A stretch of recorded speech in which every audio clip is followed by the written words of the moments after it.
Welcome to Before, During, After, a Smirk Experience podcast about performance from the inside. Every week, I'll sit down with a professional comedian to unpack how they prepare for a gig, what they're thinking about while they're on stage, and how they reflect once it's over. Because great performances don't just happen, they're built.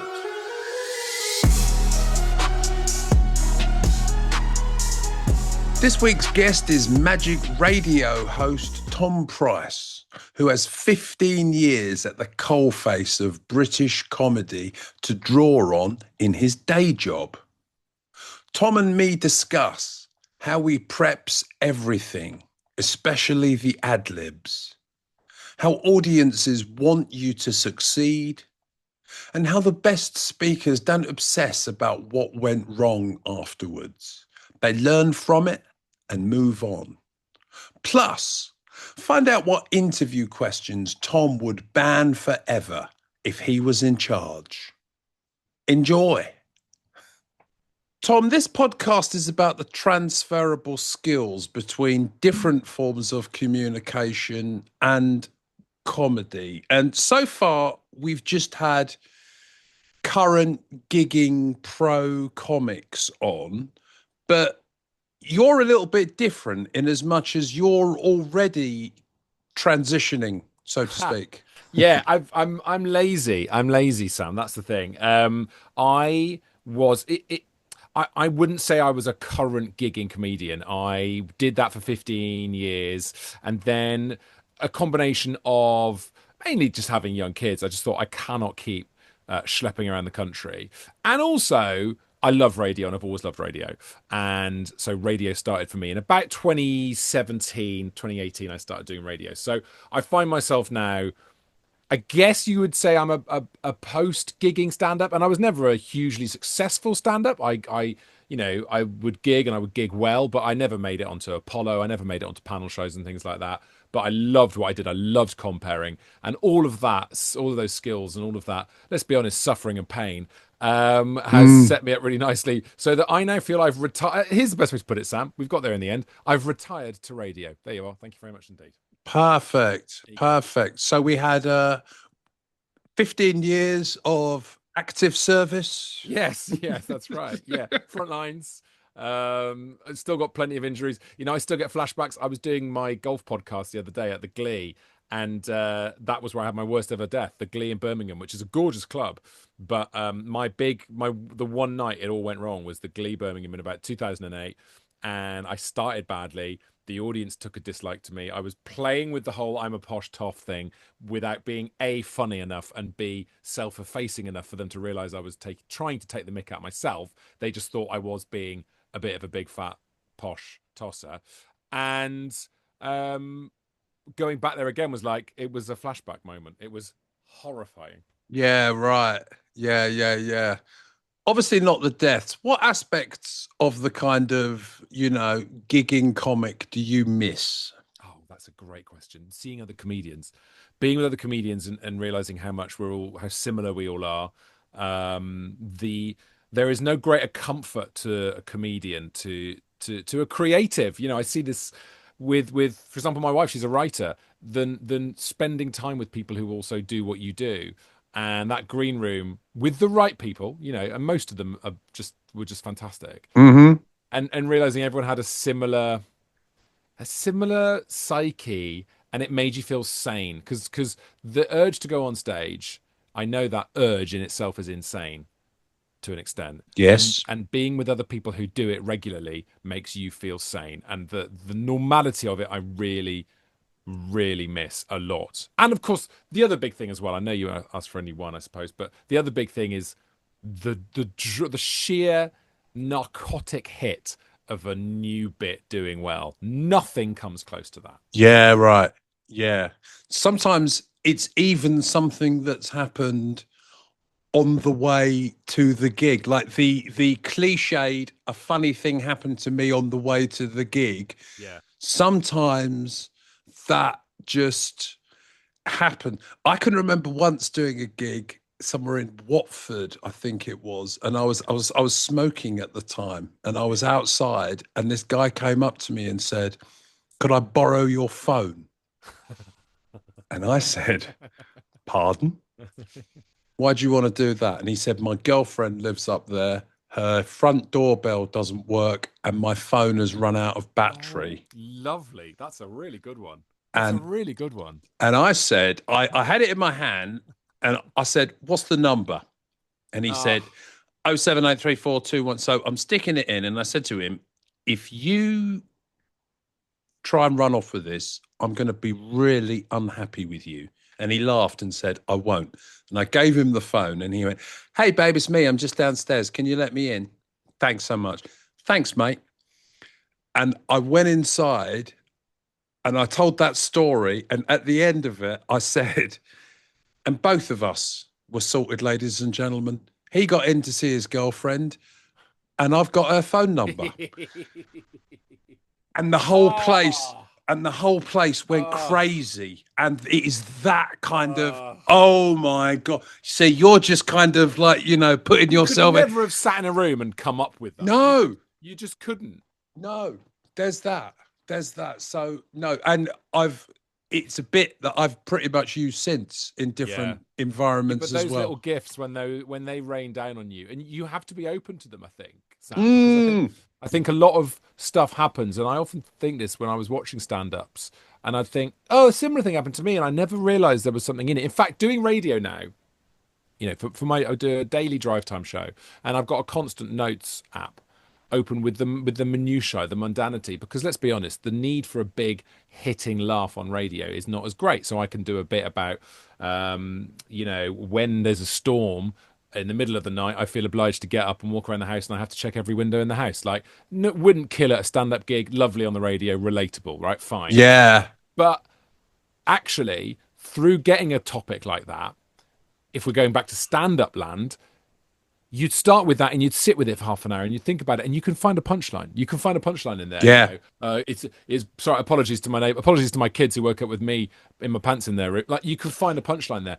And I think if I'm going to criticize my time as a stand-up, I was never open enough to the minutiae and the mundanity. And I would think anyone doing anything creative, whether it's a presentation, whether it is, beginning to write something, you have to be so open to things. You have to lower your standards in a way. You have to be like, I'm going to chuck it all in there. I'm going to throw yeah, it all in there and see what happens. absolutely. I always say to groups when we do stuff about creativity, if you want to have one good idea, you better be prepared to have at least five bad ideas. Yeah. Some people just kind of dip their toe in and go, "Well, that didn't work." And it's like, no, no, no. You don't dip your toe in, you dive in head first. Yeah, that's right. And you do that on a regular basis. And that's Yeah. how you find the gold. So you mentioned the radio, Tom. Mm. What surprised you most about the transition from stand up to radio broadcasting? Um, I think the the thing that I still think about are those first few years doing it and not having the instant validation of a live audience. You cannot underestimate how what a skill and what a gift that is. If you've done stand up for the rest of your life, you know what a live audience will make of anything you do. You just have this muscle memory, this recording, almost like you're haunted, almost like a ghost of a full 200 seater on a Friday night. Yeah. You know what's going to be funny or not. You just do. And any stand up who's done more than 5, 6, 7 years on the circuit has got that in them. And going into radio and suddenly not having that noise, not having that instant hit after a little joke was like, oh, it's really hard when there's silence off the back of stuff. So that's quite a sort of practical thing that I found very challenging. Yeah. But the other thing that you know the other thing that really struck me was how many people, when I started doing radio, and I still get this now because I still gig every now and again, how many people in radio who I think of as really funny, really talented, really clever, go nowhere near stand up and put us on a pedestal. Oh, you're a stand up comedian. Oh my God, you are. It's unbelievable you do that. You're a real comedian, aren't you? You're funny, aren't you? And you sort of think, I'm just I'm not as funny as you, mate. I've heard your show. You're brilliant. And I just happen to be able to get on stage and go through that trauma of a live audience. So I think that Yeah. struck me, the way that the radio industry, a lot of people I think of as very funny, thought I must be special and a genius for having done stand up. I couldn't be further from the truth. Yeah, yeah. It's like sometimes when you meet people at parties. I met a bloke the other day who's a major in the army and was Yeah. talking about actual active service of like bullets flying over Yeah, his bad head death with things. like Yeah. baddies trying to Mm, kill him. That's real death. That is a real death. And we spoke about stand up for about 20 minutes. And he was saying to me, I don't know how you do that. What is that thing? What is that loose connection that makes us able to go on stage and present ourselves like that to sort of, I don't know, it's so hard to sort of fearlessly, but there is a bit of fear, but and it's sort of confidence, but it's not confidence. There's so many contradictions. There's such a strange bunch of contradictions that lead us to that stage. It's such a strange thing, self-hatred, but also I love myself and think I'm brilliant. Like there's a weird chemical combination of things going on. Yeah, there is. I think it's to do. I think the reason why a lot of people don't like public speaking is a fear of rejection by peers. Mm. What comics call dying at gigs. If you go back 70,000 years, humanity left Africa to set up tribes around the world. And they were about 100 or so people. And they weren't just kind of social hangouts for you and your mates, they were central to your existence. If you Yeah. were ostracized from a tribe, then you were basically dead. That's like me with panel shows. Right. Yeah, there you go. Exactly the same. Exactly the same. And I always say to groups, comics are good speakers for two reasons. One, they do it the whole time, so they have lots and lots of practice. But two, they've all died at gigs. And the funny thing about dying at a gig is that it's not nice, but you wake up the next day and you've still got friends, family, food in your fridge, the sun has come up. Just because 140 people at a working man's club in Luton decided they hated you the night before, the world keeps turning. And what that Yeah. means is the next time you go on stage, Fearlessly. We're a fearless. little part of you thinks, well, I know the worst that can happen here, Yeah, yeah, and yeah, it's not that bad. So the yeah, comic walks on and goes, evening, everybody, we all right? And everyone goes, oh, isn't yeah. he a natural speaker? It's like, no, Mm. he's not really natural. He's just failed more times than you've tried. Yeah, yeah, yeah. Death is so important in stand up, and coming face to face with those moments where there's nothing you can do to make it work is really important. And I think again, something which I didn't do enough of is, and this is not me congratulating myself, I didn't die enough. I didn't put away my bulletproof material and try new stuff and push myself and experiment and take risks enough. Too often, ironically, that's something I've learned to do doing podcasts and doing radio, just putting myself out there and seeing what works, because I am much more I don't know why I'm much more comfortable with that. But going to a live audience, there's a moment when you arrive at the gig and you've got a whole bunch of new material and you see 100 people sitting there and you think, I can't give them this. I can't put this. Yeah, I can't. right. I Yeah, can't. And yeah, it's such a yeah. strange. I will go into that room with, oh, I've got a new bit about the bins and I've got the thing about the dogs and I've got a lovely bit about hot weather. This is great. Absolutely brilliant. And that buoyancy and that bounce is entirely eviscerated by the blinking whites of their eyes of a room full of people. And the moment you succeed as a stand-up, as a performer, as a speaker, is when you don't let that win. That's everything. Yeah, yeah, yeah, yeah. Overcoming self-doubt. That's Yes. the thing. We like put walls up in our heads. Oh, Yes. I could never do that. Oh, I'm never any good at that. And it's like, that's bollocks. The only Yeah. people putting that wall up is you, Yeah. you Yeah. know. Yeah. Yeah. Yeah. Yeah. But it's hard. So another link possibly to early kind of open mic stand-up comedy Bang on. is what you just said about getting to a little kind of punchline of a bit Yeah. and you don't hear anything, which Yeah. Oh happens in God. stand-up if you're doing it badly, but obviously it happens in radio. Just play a song. Play a song. do you have like the people in the gallery? Do you tell them to smile and laugh at your No, jokes, or I've had, do you yeah, have like a laughter track going on in your head, thinking that would have killed someone picking their kids up? Well, yeah, hopefully not literally, not but literally. you know what I mean. I really, I'm so pleased. Every now and again, someone will text in and go, "That was a really funny bit that you guys just did," and that is so nice. Like I laughed out loud when you made a silly joke about the other day. There was an album that was 17 years old, and I said, "Oh my god, that album can drive now." You know, stupid. Yeah, And nice, and nice. and someone a couple of days later said, "I heard you make that joke on the radio the other day," and I'd forgotten about it. And I was like, "Oh, that's nice." You know, you have to change your mindset that so that you're no longer doing those silly jokes for for the audience. And I think that's a really healthy mindset. You have to know what an audience is going to find funny, and then on the radio put that away, and then just be absolutely true to what you want to say and what you think is funny.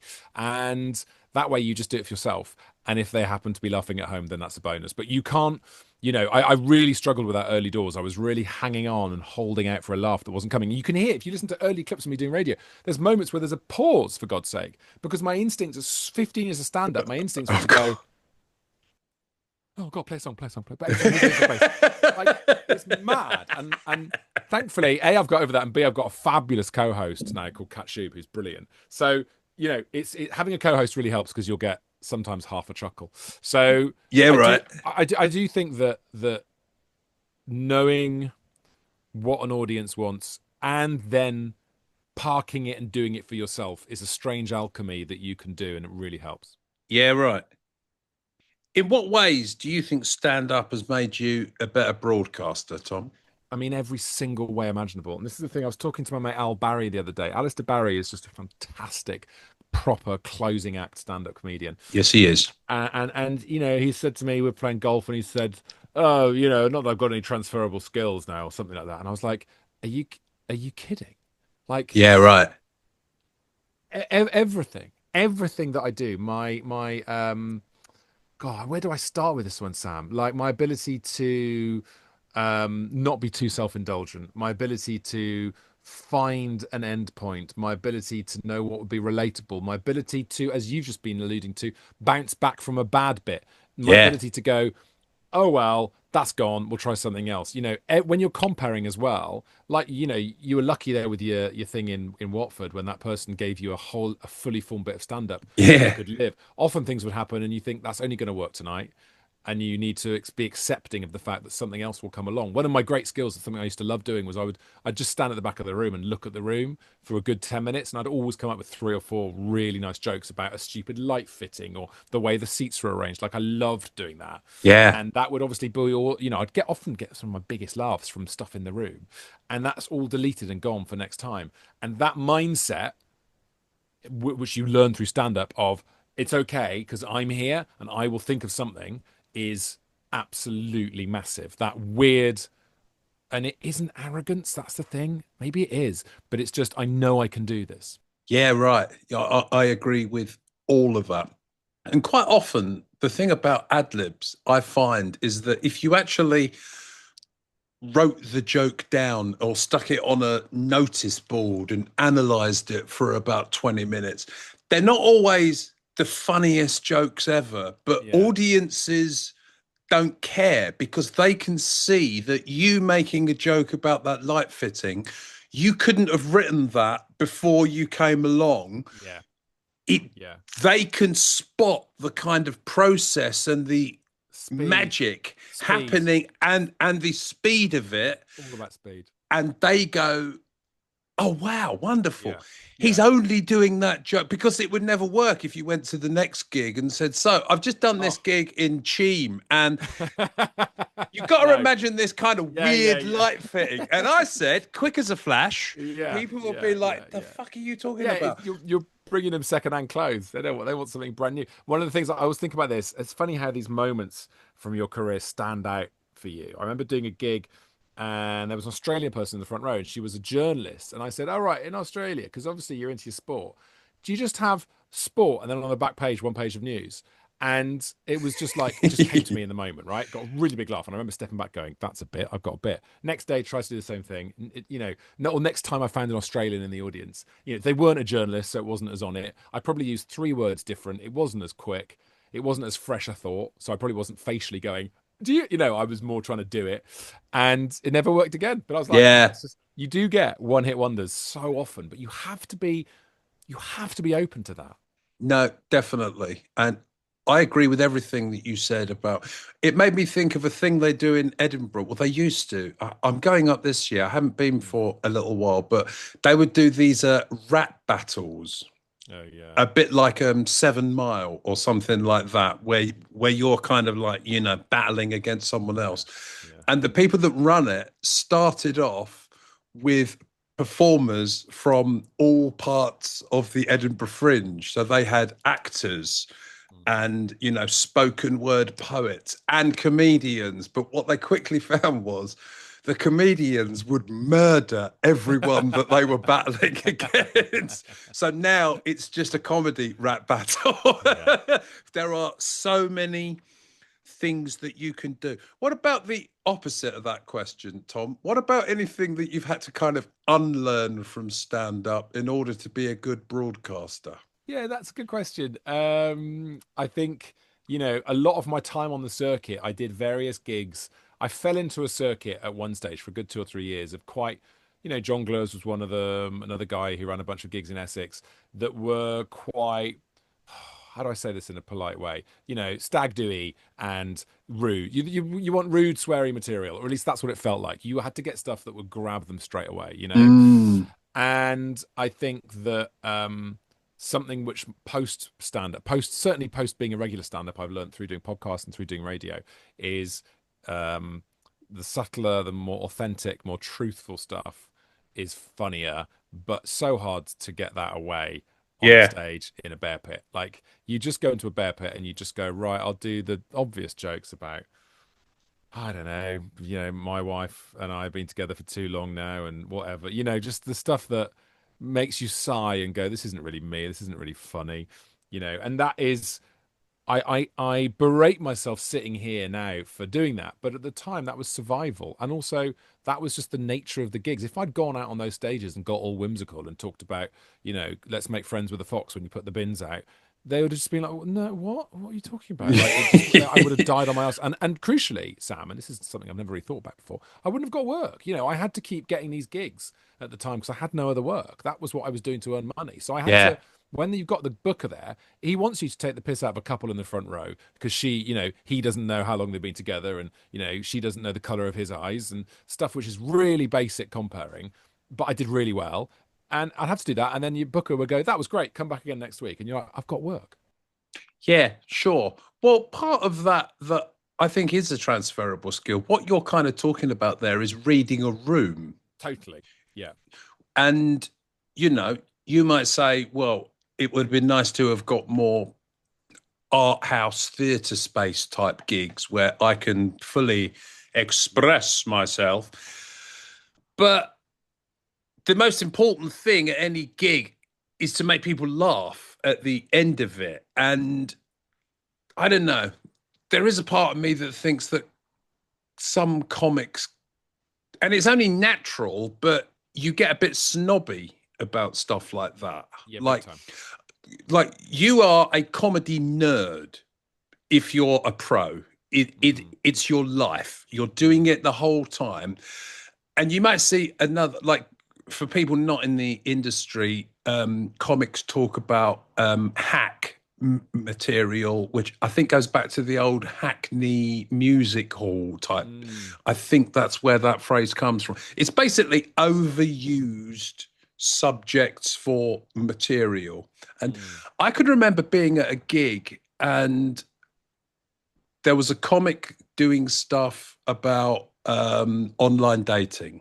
mm, And it was something like, I spend so long on apps that now when I meet people in real life, I want to swipe them left or right. nice. And, Yeah. and I kind of rolled my eyes a little bit Yeah. because that was something that I'd heard It's dozens a of times it's a before. very big top thought, isn't it? It's a very big first thought. Absolutely. But you know the really interesting thing? There wasn't a green room for this gig. The comics had a table near the back, and people were leaving. It's quite a big room, and when they saw her, there were people saying, "Oh my God, I love that stuff about the online dating. I've Mm, kind of thought about swiping people. That was mm, brilliant." mm, And it's like, yeah, comics do this, I don't know what, two, three times a week, maybe more. mm. You've got to remind yourself sometimes that people in the audience, it might be the only comedy show they've been to that year. So Yeah, they yeah, yeah. don't know what's hack. And No. I think some comics almost fall into a trap of writing stuff to make the other comics at the back of the room Oh laugh.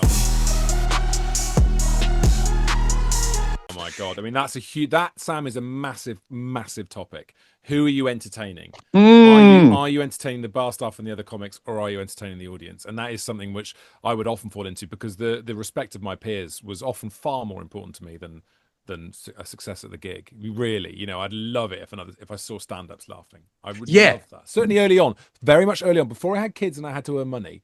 Early on, I just wanted to make other comedians laugh. yeah, yeah. But I mean, I would say that is almost like having a clear idea of what you're trying to achieve when you go onto a stage and Mm, giving that some thought as well, not just making a pal of yours laugh who will go, mm, oh, that was good, they didn't like that, but never mind. yeah. The the the promoter, they're really just listening to the audience, aren't they? Yes. Yeah. Or some promoters, some promoters not so much. And that was another, oh God, that was another thing that I found very difficult, was always trying to keep a promoter happy, and to have that moment afterwards when a promoter says, "You're good, I'll have you back," was was everything, and you cannot gig to entertain that one person. You just can't. And this is again something which I think, again, I don't want to be self-critical, but you have to do stand up, especially for yourself, for what you find funny. You have to ultimately, when the you want to entertain a room. Yes, of course, you don't want to die on your hole, but you have to find stuff that you find funny, and you cannot keep trying to please one person, because it's a nightmare. Yeah, right. Yeah. One of the parallels that I kind of identified when I was thinking about this interview, Tom, was Mm, I think good comics and good radio presenters both have the ability to sound relaxed when they might not be relaxed. Have you found any kind of techniques for that over both of your careers? it's a good question, that, Sam, because one of the things that people have always said to me, which I really remember, God, my first ever performance at a school play when I was the narrator, and I remember a random mum saying to me afterwards, "You seem very confident up there." And even then, at 11 years old, I thought, well, there was quite a lot of jokes in there, actually. There was supposed to be quite, and I was quite hurt by that. You're very confident, and I was very struck by that. And one of the great joys I remember when I first did stand up at Warwick University, a whole bunch of us were doing it at Warwick at the time. People like Katie Wicks, Alexis Dubas, who obviously does Marcel Leconte, Brett Goldstein. We were all at Warwick at the same time, and Matt Holt, brilliant TV director now, and we were all doing this thing. And I remember the first time of doing it, on my first 5 minutes, and walking on stage and getting that first joke away and feeling absolute peace. Absolute peace. Just, I knew what was Mm, coming up next. I knew everyone was watching me, and I had it. I've got this. yeah. And Oh, fuck.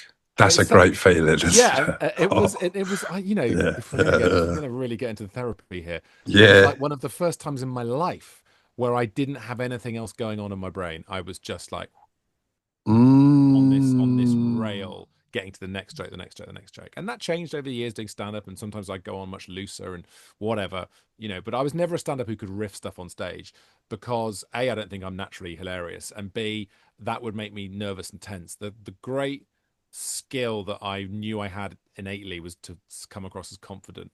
I think that comes from, it's just one of those things I've always had as a kid, you know I think that um, the most important way, if you are doing any form of performance, a stand up or otherwise, you got to get up there and you got to get that joke away quick. You want that first joke. You can never go on stage. You can never ever, for me, you can never go on stage and think, I'll do a few minutes. I don't know what it'll be yet. I'll work it out when I'm up there, and then I'll get to my stuff.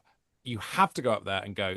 The very first thing you say, whether it's a joke about the room, whether it's a joke you've planned about a couple, whatever it is that you know is going to get a big laugh, get that big laugh, then you can relax. It's so important. So that's my number one tip for getting confidence. And the other thing, and finally on this No. is, well, something which it was a big revelation for me was when I was doing a lot of jonglers gigs, and I remember at the time people were paying 15, 16, 17 quid a ticket on a Friday night. And another comic said to me, I was talking about being nervous, and he said, yeah, they want to enjoy themselves. They want you to be good. And of course, there's the odd fly in the ointment. There's the odd pube in the soup who's going to sit there snarling at you because he wants to be the alpha or whatever, or she wants you to know about her hen do or whatever. But broadly speaking, most people there are paid money and want you to be funny. So guess what? We're going to be funny. And people tuning into my radio show want to have a good song and have a laugh about something that's happened today. So guess what? We're going to do that. So that feeling of, and this sounds really whimsical, but you sort of do it together. You guys want to be here to have fun, and I want to entertain you. So this is going to work. Like that Yeah. feeling. That feeling makes you so confident. So Yeah, confident. right. Yeah, right.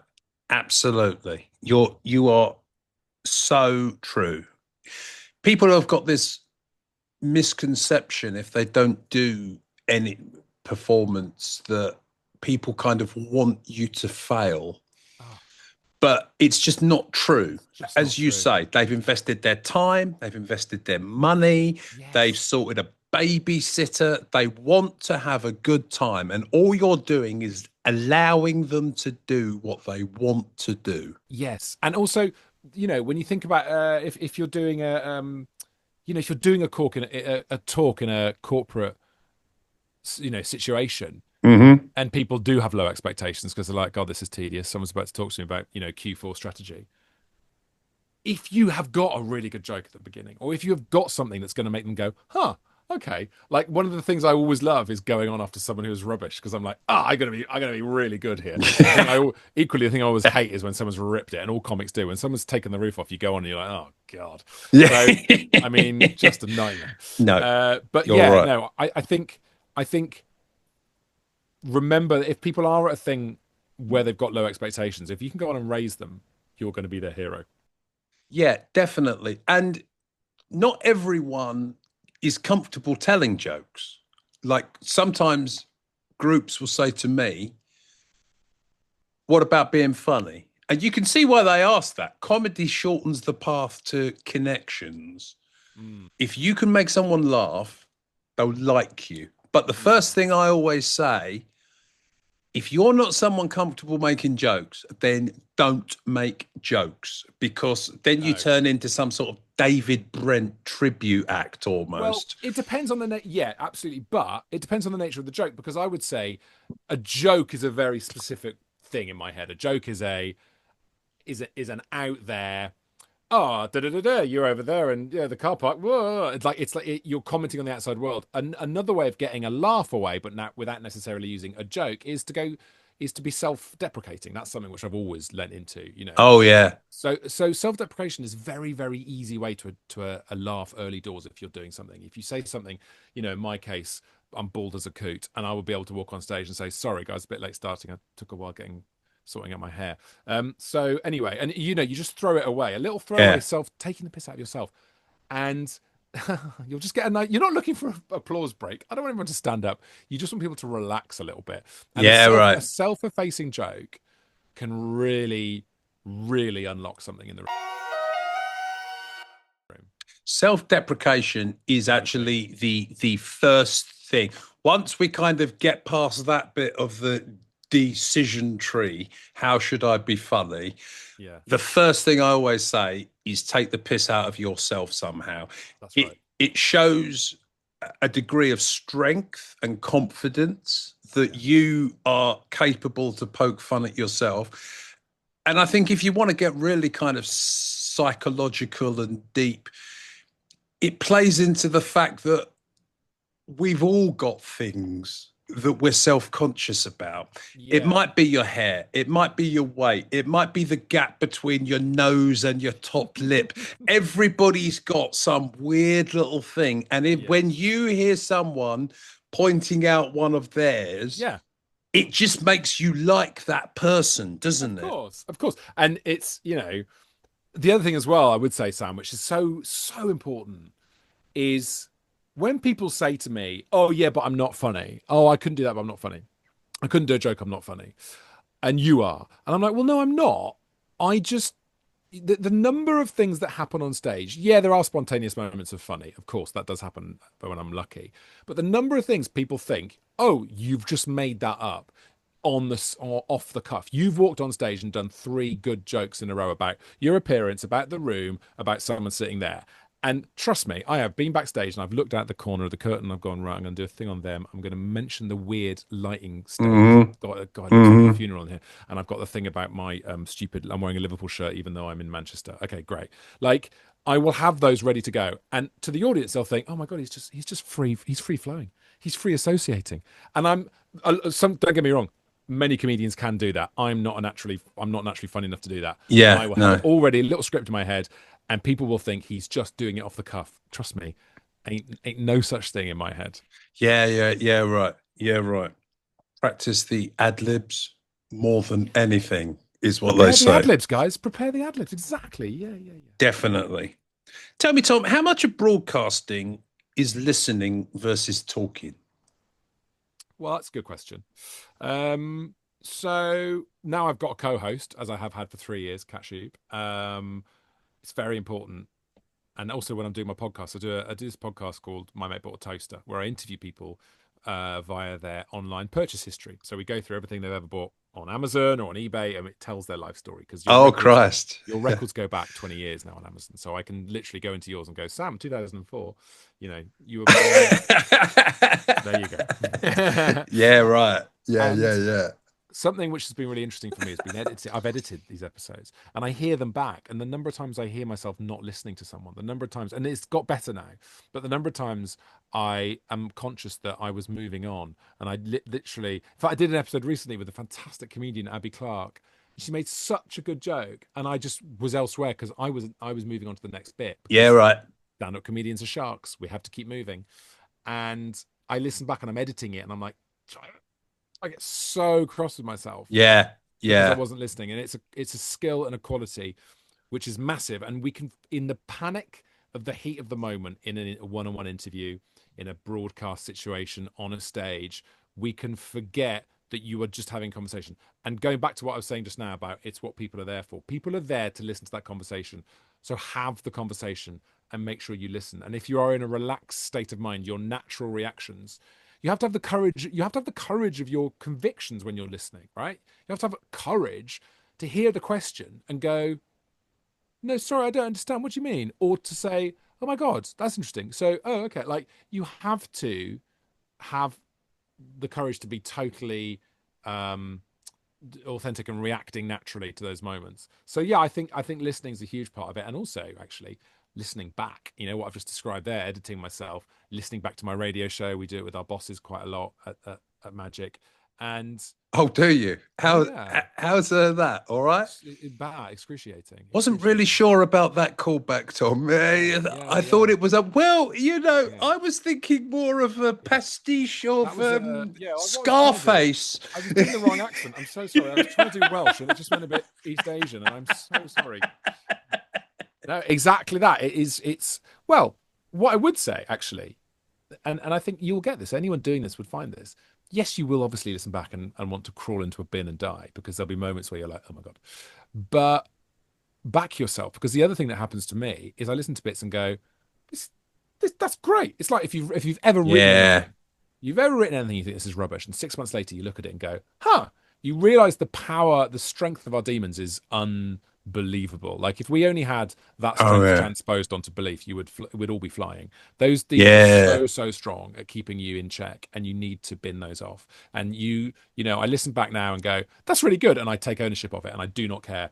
I don't care if people think I'm an arsehole for saying this. I listen back and go, I am fantastic. I'm so good at this because I need to enjoy it. I need to be good because I love my job. I need my job because I like going on nice holidays. So I am not going to apologize to anyone anymore. And I used to, and I'm not going to apologize to anyone anymore for going, I am brilliant at this. Like I Yeah, am gonna, and I think we all need to lean into that and all be, let's all be unbearable. I agree entirely with that. If you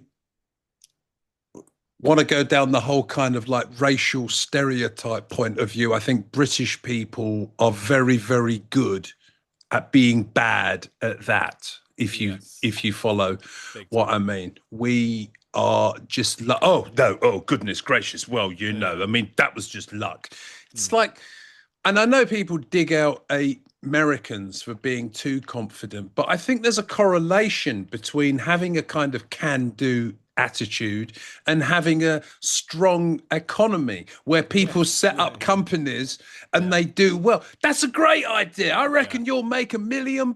Yeah, Mm. all right. Let's go and Mm. make $1 million. Well, if And you're, more yeah, often than not, they bloody do. Whereas yeah. in this country, oh yeah, a friend of mine tried something similar once and it failed.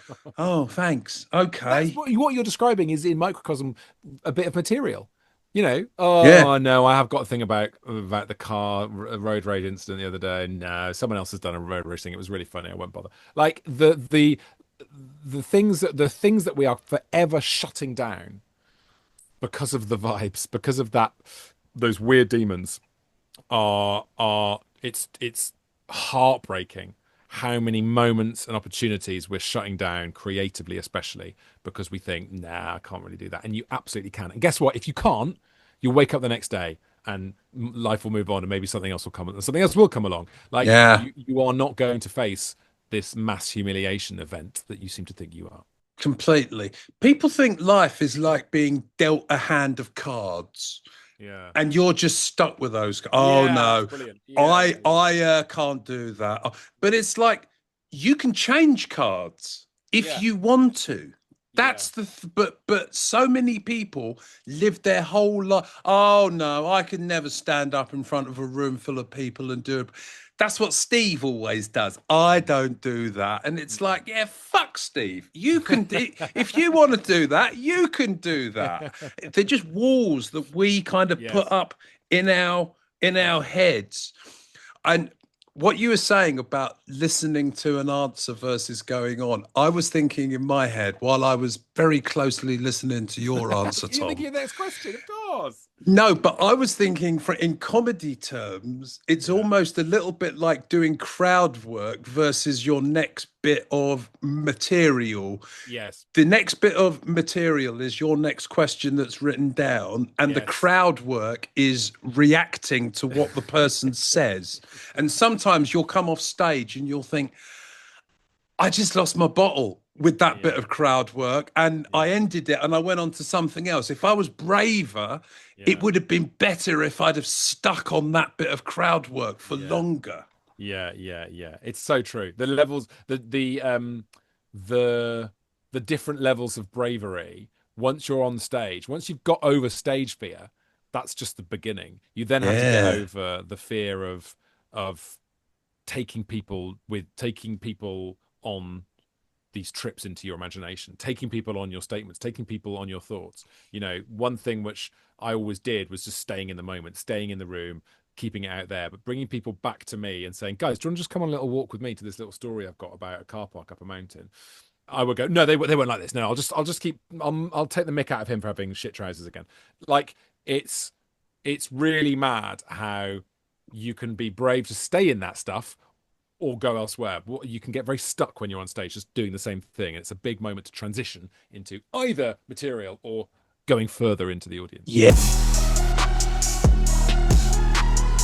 Yeah. Yeah. Yeah. Absolutely. Can you ever think of an interview that you've obviously done hundreds now? Can you ever think of a time when an interviewee has derailed your plan for the interview and taken it to a different, possibly even better place? Yeah, that's a good question. God, There's been a lot. I think I interviewed Jack Black for Magic, and I had all sorts of things set up, all sorts of little games that I always did with my guests then. And he it was Christmas, and he started singing Silent Night. So then I just and you only get, it's crucial that you know this, like 10, 15 minutes tops with these stars. You don't get an hour's interview. You get no Yeah, time at all. And he's singing Silent Night, and I'm like, "Ja, and it was so good. And then he just starts singing another one. And basically the whole interview became a sort of nativity with Jack Black, and it did really well online. And I was like, you have to just you have to just bin off stuff all the time. So that was a good one. I think brilliant. I think there's various people who have been very difficult to interview. So that's probably the most common factor when you interview someone and go, oh, they're just not going with this. This is going to be a nightmare. In fact, oh my God, there's one person, and I'm not going to say their name. No. It was a nightmare. I had to do it was on stage to an industry thing, and they just didn't. There was no second thought with any of the questions, and I had a load of questions ready, and we had 15 minutes to fill. And you know this, if you've got 15 minutes with someone, that's like two or three questions, because by the time the conversation starts, you're up and running. So Mhm. and the guys who were running this event gave me something like 10 questions, and I was like, oh, sure, 10 questions for 50 minutes. You kidding? And I swear to you, Sam, I'd done all 10 of those questions within 4 minutes, because I Oh was getting, God. I was getting, yeah, no, don't know really.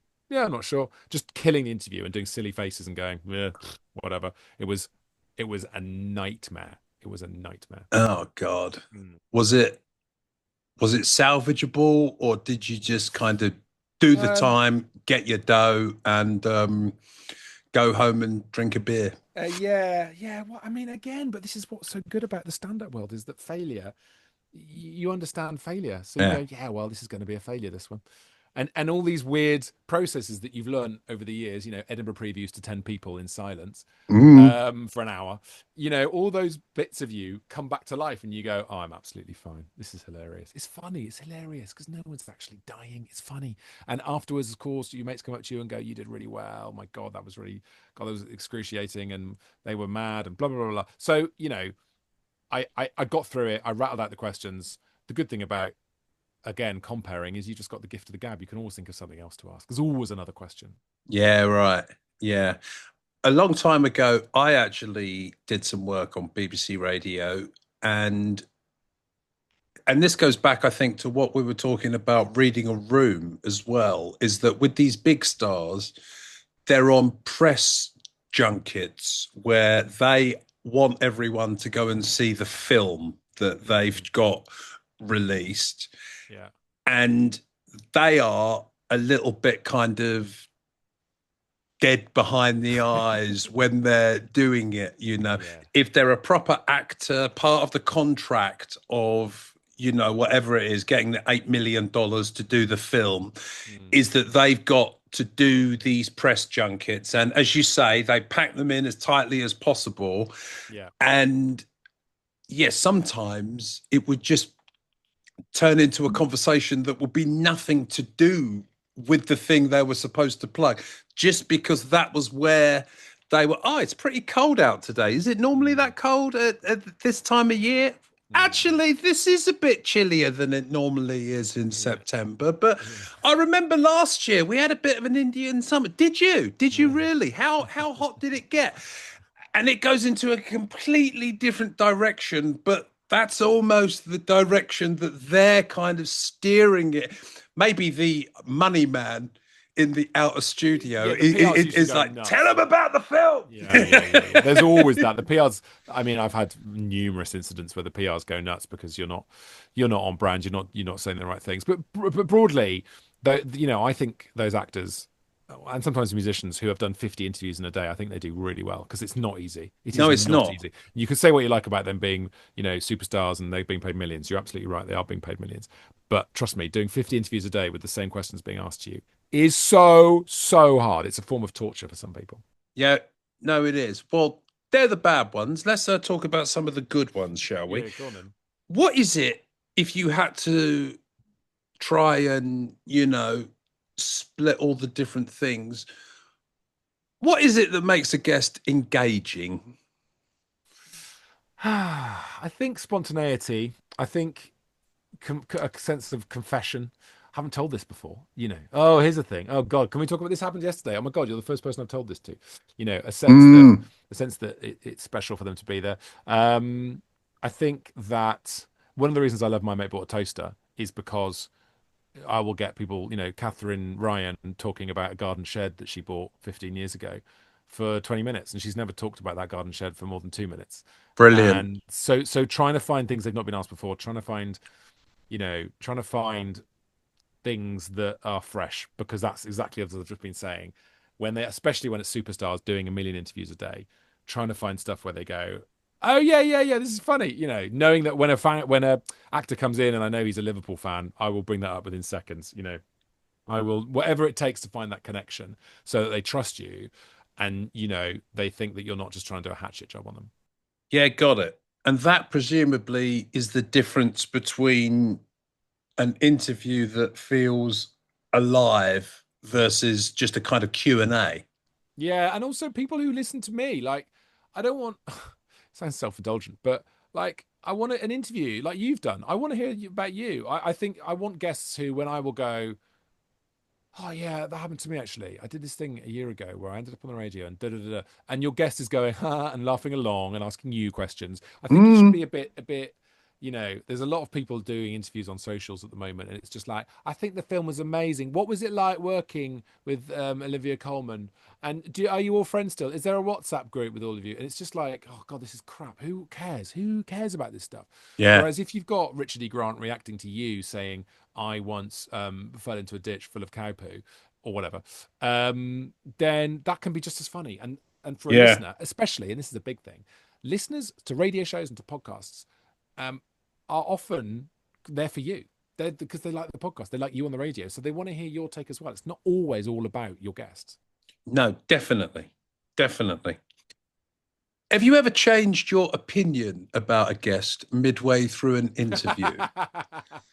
And you don't have to name names because Yeah. you'll obviously have to set it up thinking, my God, I couldn't believe it when they told me this see you next Tuesday was coming on. But actually, he turned out to be an all right bloke. You Oh my you God. don't you don't have to name names. Yeah, it's happened a lot. It's happened a lot where you're halfway through. You're halfway through and you go, oh, you're not in any sense who you are on stage. You're not that person at all. Oh my God. Right, right. You just think, you often get, it's often men who just take themselves quite seriously, who, when the light goes on, they come to life, and then as soon as it's off, yeah, cheers, thanks. You often get the red light thing. But do you know what's Yeah. genuinely? Um, the vast majority, of all my hundreds of podcast interviews, they're always fine because they're mates or they're connections. The radio interviews that I've ended up doing over the years, and I've interviewed some really big names, 99.999% have been genuinely lovely because they're at work and they're being professional, and it's incredibly rare. There's probably two people who are dickheads, and the rest have all just been delightful. And I've interviewed hundreds of people, so that's a big. The majority are really nice. But the key thing to your question, what I love about your question, is have I quietly internally changed my opinion on people? That's a very clever question, because the obvious question there is, who is a dickhead? Boring question. Most people are nice. The interesting question is, have I changed my question? Have I changed my opinion? Yes, it has happened. It happens more often than not. I will, if not change, fully develop my opinion. I've interviewed huge pop stars this year. We're doing a feature on big pop stars, and I can tell you positively, I went from thinking Westlife were just completely dull, dead behind the eyes, and I loved them. We had such a great interview. They're such nice boys. They're really funny. They're just genuine. And halfway through the interview, I remember thinking, I really like you guys. I wonder. I went. You can see it. I'll do this, and the fidget I'm doing now. I'll be like, I wonder if I can get Keane's number. I'd like to hang out with Nicky Byrne from Westlife. He's just Yeah, a lovely man. right. And it happens more often than not that way. They come in, I think, oh, someone's a bit big for their boots, and by the end of the interview, I'm like, oh, they were lovely. They were delightful. Yeah. Tell you what, I used to find at the BBC, the big stars, and this is possibly kind of counterintuitive, the really big stars that I looked after were always, nearly always, absolutely lovely. Mm, The ones that I had problems with were the kind of wannabes that I'd never heard of. yes. Like someone would come in and they would have an agent, a publicist, an assistant. This was BBC London. I think I was on about 15 and a half grand a year when I was for my trouble. And it bloody Yeah. was a lot of trouble. Yeah. And one of their people would be like, okay, okay, are you in charge? Okay, we're going to need some sushi in here. We're going to need some of this. And I used to say, okay, okay, I'll stop you there. Mm. I have the ability to give you tea, coffee, The end. a biscuit, and there is a vending machine over there if you are partial to spicy knickknacks.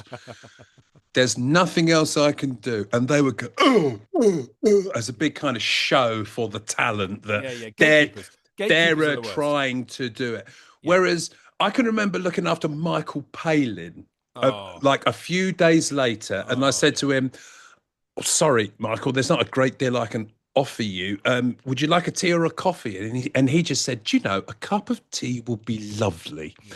And I can remember walking away to make it, thinking to myself, yeah, that's because he's a python. He knows what he's done, Mm, and he could just, shoot the shit with someone like me about brilliant. anything you like. Brilliant. And what a charming bloke. Whereas it was always the kind of wannabes and the Yeah. gatekeepers, Oh, they would be the ones that would be the trouble. yeah. I had a terrible time with a gatekeeper once, trying to wrap up an interview because I had come in especially for the interview, and he was a very, very, very famous man, and he was massively late, so I ended up they said you've got 4 minutes with him, and I was like, no, no, no, I've got 20 minutes with him. I've been told I've got 20 minutes with him.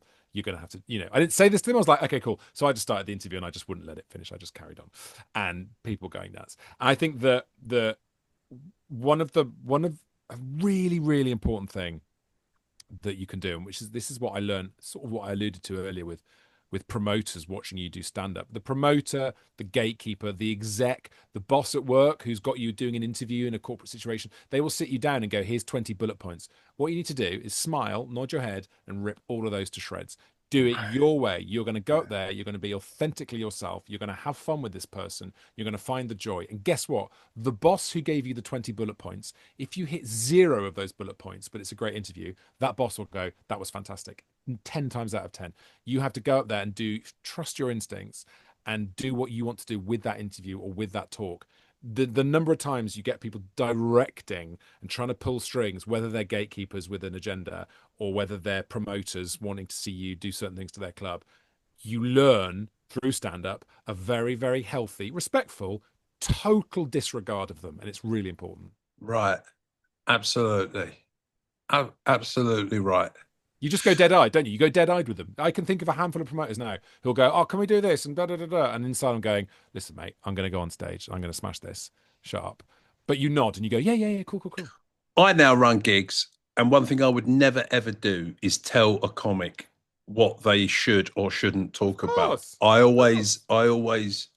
The last thing about questions, Tom, let's pretend Andy Burnham has made you minister in charge of interviewing for the whole country, and anyone that breaks your rules is executed on the spot. What is the one question that you are taking out of every single interview for the rest of time? That's such a good. That's such a good. I've got so many.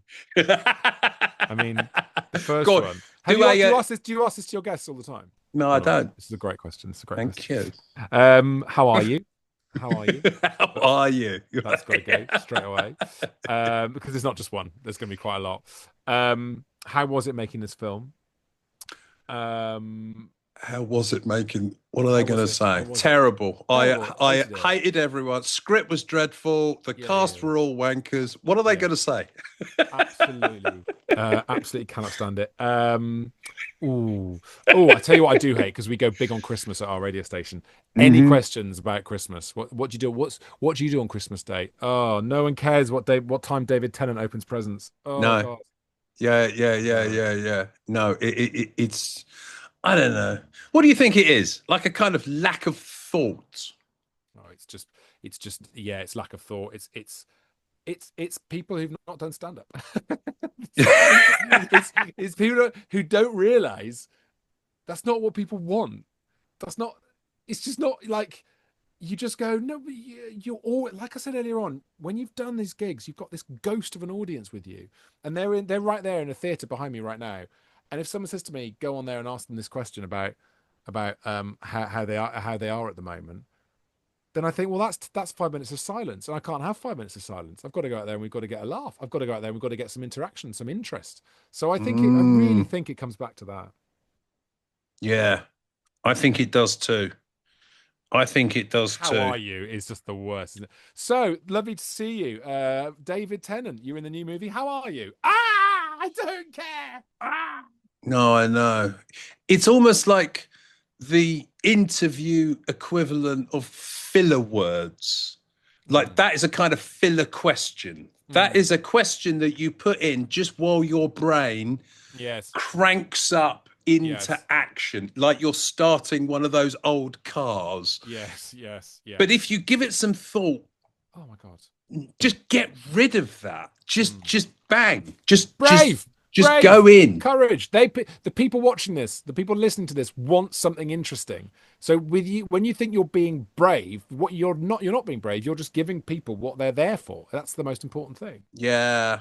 I think some people are just too worried about like failure, about Totally. going off of the well-trodden path.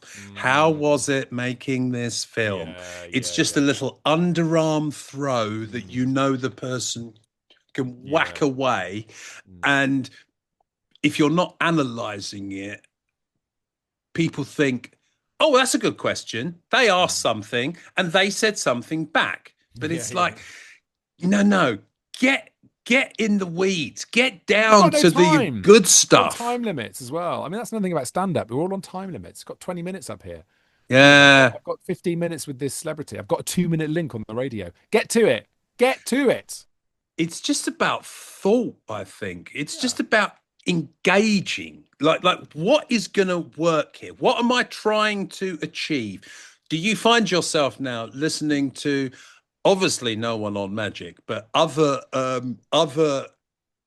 interviewers, and you're just like shouting at your radio? Yes. Yes. It happens all the time. But often because when people are great, I hear someone and think, God, that's just fantastic. They've gone off in this direction. But then sometimes, oh God, someone who I think is great goes madly self-indulgent and doesn't have a producer saying, come on, get a song on. Like it's the art of doing it is so hard. And obviously we all know people like Louis Theroux, Adam Buxton, Yeah. the masters, the real masters of it. Um, but it's just got to be. I tell you who I love, right? My God, Jane Garvey and Fee Glover Okay. on Times Radio. They've got a podcast, daily podcast. They're just amazing. They're just they interview authors, comedians on their radio show, and it's a totally. I feel like they're asking a question I want to ask. There's often, and this is something which I've talked about a lot. When I talk to people about doing stand up, maybe there's a taboo in the room. Maybe there's a thing we can't address. And they're not doing it out of shock. They're doing it out of, you're here, I'm interested, my audience are interested. So come Yeah. on, what is going on? Like, it's massive. They do it beautifully. Yeah, right. Yeah, right. It is like once you train your brain to do something, it's like a Mm. part of your brain that never ever turns off. Yeah, yeah, yeah, yeah, Like massively. when I was a kid, I worked behind a few bars, and now anytime I'm waiting to be served, I can't help but analyze the bar staff. I'm like, don't bottle up when someone's waiting to be served. If you're waiting for a card payment to go through, ask the next person what they want. Don't just look into the half distance. Oh my Come God. on, come on. Yeah. And it's like that with anything that you've done my previous role, I was a sales controller at ITV, so Oh like a yeah, kind of spot monkey, basically, yeah, putting adverts around. And now, when I watch commercial television, yeah, it just ruins it for me yeah. Of because all I do course. is think that ad is never going to convert to a housewives with kids audience in the Yeah. middle What's of that this doing show. here? Why Who is that? put that there? And it's Yeah, like, yeah, can't yeah. you just enjoy the show? And it's No, like, no, I you're, can't. you're forever with that. One of the things that I really, you know, I really struggle with is when people are doing interviews and there's a taboo or a big thing and they're just sort of ignoring it. And it's something which comes from doing I did studio warm up for years. And when people, I was on Have I Got News for You for years. When people are there, and that was when Have I Got News for You was at its absolute height, they're excited about seeing, you know, the star Paul and Ian or whatever. They're excited about being in this TV play. Acknowledge that, address it. Come out the blocks, address the taboo in the room. Do it as soon as you can. I think it's the most incredible Yeah. skill for a compare, especially, but for any sort of stand-up or presentation, you know, the taboo is no one wants to be here. The taboo is this is going to be a long recording. The taboo is, are they going to talk about the big scandal that hit Westminster this week or whatever? Like, Yeah, yeah, yeah. address it, get to it really quickly. Yeah, right. Definitely. Was that when it was being filmed at the London television studios on the Yeah, South Bank that you were yeah, working there? How yeah. funny. That actually was where I was working for ITV. ITV, yeah, of course, So, yes. because that was part of I was on the breakfast show GMTV, which they Okay, also filmed there. So, we yes, might have been, was it Lovey's Cafe that they had? yes. We might have even been Oh in there, God, not knowing that we would have been on a podcast together all those years fate would later, Tom. eventually bring us together. It's unbelievable. Talking of podcasts, I must talk to you about Golf is Ruining My Life, Tom. Yes, yes. That to me, as someone like you who loves golf, but also has a wife and kids, Mm. to be in a masterstroke in reverse engineering, It's work, darling. It's work. that you and your mate are like, right, how can we get it so we watch golf the whole Yeah, time and play loads of golf, but it's work. This is yeah. putting food on the table. This is, don't you not this? I'm really sorry. I've got to go to Egypt for 4 days to play golf. I don't want to, but I've got to. Tell us a little bit about how that came about. Who's the fella you do it with? The northern fella. Yeah, I Tom like him. Green. He's great. Tom Green's a legend. So Tom Green and I met at our golf course. He used to be a member of my golf course about 4 years ago, just after lockdown. I was playing loads of golf. We were both doing weekend radio, so we played a lot in the weeks. Got to know each other really well. And one day I said we should do a podcast where we just talk about golf called "Golf Is Ruining My Life," and it's just us moaning about golf. And he went, "Sold. Let's do it." We started off for a year and a half, and there's something in this which is important. For a year and a half, we played to nobody. We had 40 listeners Hmm. and we absolutely loved it. We would just do endless, the soap opera of our rounds, half an hour every episode, no edit points. We would just do it and just go doink, put it out. So we like live radio because I was like, I'm not doing any editing. This is going to be a real low lift thing. And it was really about digging into to topics which I felt weren't covered on other golf podcasts. Like a lot of golf podcasts talk about the professional game. A lot of golf podcasts have got ex pros, and if you're a pro golfer, by definition, you're a bit and you're a bit over the sport and a bit like, oh yeah, I guess he's playing well. The thing that Tom and I had was this bouncy enthusiasm. Oh my god, I'm obsessed with this game. Oh my god, like I haven't blinked since I started playing golf. It's a narcotic, and then it was going quite well. And then, but after about a year and a half, the people we work with, Jack and Katie, our production team, started putting out TikTok videos of us doing golf topics. We were the first people to do it on TikTok. Should the rake go in the bunker or out the bunker? What's the best, shorts or not, when it's autumn? Really, really mundane stuff. Topics, very radio-y topics. 1 minute clips, and suddenly we were getting a million hits a week. And suddenly the podcast became the biggest independent golf podcast in the UK. Not overnight, a hell of a lot of work. Like right Brilliant. now, as I talk to you, Sam, my other window on the screen is a pitch doc for a massive advertising thing we're trying to get, a big client. which I'm going to go straight into after we finished here. Then I got to jump straight to a meeting at 1 with another client. Then I'm doing my radio show, and then I'm recording an episode of Golf Was Ruining My Life this evening. So it is constant. So this Yeah. idea of, oh well, it's easy peasy is not true, but it's brilliant and I love it. I can't recommend it enough. Your passion. One of the things that I tell people if they're talking about anything is paint with strong colours. Don't Yeah, say you yeah, like it, right. say Yeah, you love it. that's right. Don't say something kind of winds you up a little bit. Say this thing gives me sleepless nights, you Yeah. know. That's what sells it. And you guys have just got that in bucket loads. That's And really, thank you, mate. I appreciate that. But you put your finger on it. I've never thought about that before, and you're absolutely right because it's an insane passion. You know, it's a thing which we know we're never going to get much better at, but we're just completely nuts about it. And you have to bring that to every episode. And you're absolutely right. Paint with big colors, make it loud. People love it.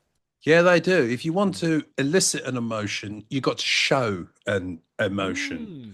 I don't think there's such a thing as boring or interesting material. Sometimes groups say to me, yeah, well, our decks are so dull. There's nothing Huh. interesting that we can do.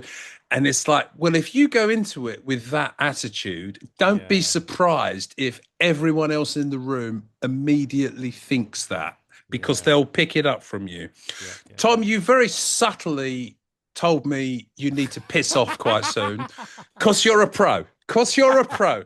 Some people would just say, I've got 5 minutes. that isn't what I was doing, but it is true. Oh. No, my dear fellow. Tom, just 2 more questions. All right, Right. buddy. Second one.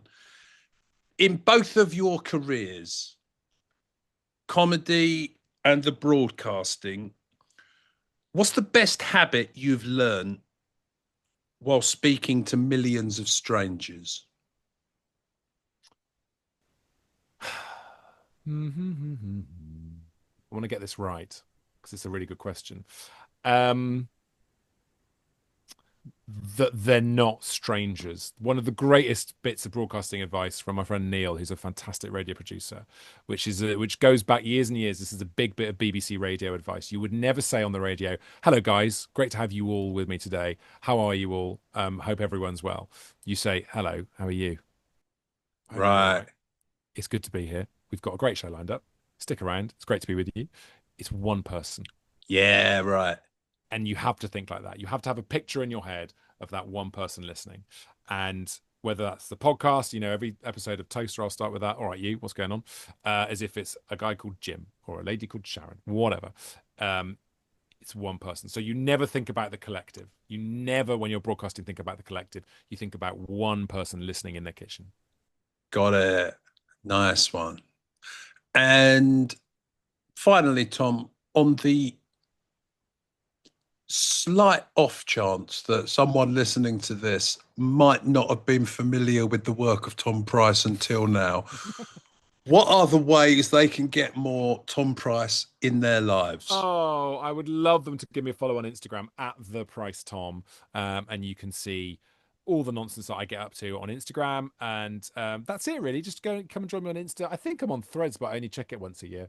And please, if you get a chance, go and listen to My Mate Bought a Toaster, my interview podcast, or Golf is Ruining My Life, or Magic Radio Home Time every day, 4 till 7. Yeah, no, I would be delighted. I'd love, it's nice when you get new followers on the gram who DM you and say, "Oh, big fan of your work." It's really nice. It's a lovely thing. Tom does some really 2 of your videos that spring to mind. One was the video about how Magic FM get more people to listen, and the video is Tom walking up people's front doors, opening the letterbox and saying, "Alexa, play Magic Radio," and then he's talking. It's so good. Which is a bit of stand up. That was a bit of stand up. Was it? That was a whole stand up riff. Yeah, yeah. And I was like, I could just turn that into a video. So yeah, thank you though, love. I appreciate that. That was awesome. Tom, 2 more requests from me. One, can we please one day play another game of golf We together? only played once. We've only actually met in the flesh once before, Sam. So yeah. We've only played once together. I would love that. And also, come down. I've started a comedy night in my local village in Lingfield, and it would be a pleasure for me to have you come and do a Oh, set? oh, mate, I genuinely would love to. I'm at that point in the cycle at the moment where I'm like, I should put some gigs in my diary again. So yes, I will take you up on that. Thank you so much. That's really kind. All good and nothing bad. I was on slightly dangerous ground talking about interviews to a professional while I'm Oh, actually giving an interview at the same time. So hopefully this has been all right for you to really? All right. I love those endure. questions. I like a proper question. These are proper questions, and I've really enjoyed answering them. And I hope that I've kept my word count to a minimum. I know I haven't, and My I can dear keep going. fellow, we could do another hour and a Yes, half. yes. Easy peasy, easy peasy. Best of luck with those pitches, Tom, and I can't thank you enough for your time. Thanks, Sam. Cheers. There he is, my friends, Mr. Tom Price. What a top bloke. I could have spoken with Tom for hours. Here are my three takeaways from that chat. Confidence comes from surviving failure. Great speakers aren't fearless. They've just experienced failure enough to realize it's not the end of the world. Secondly, prepare everything, especially ad libs. Think ahead about openings, anticipate the room, and you'll look more natural. And lastly, connect with people. Great communication, whether it's a comedy set or a radio show or a business speech, feels like a conversation, not a performance.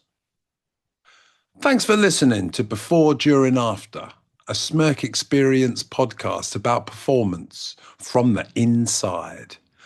If you've enjoyed it, why not share it with someone who you think might get it? And give us a follow while you're at it. See you next time.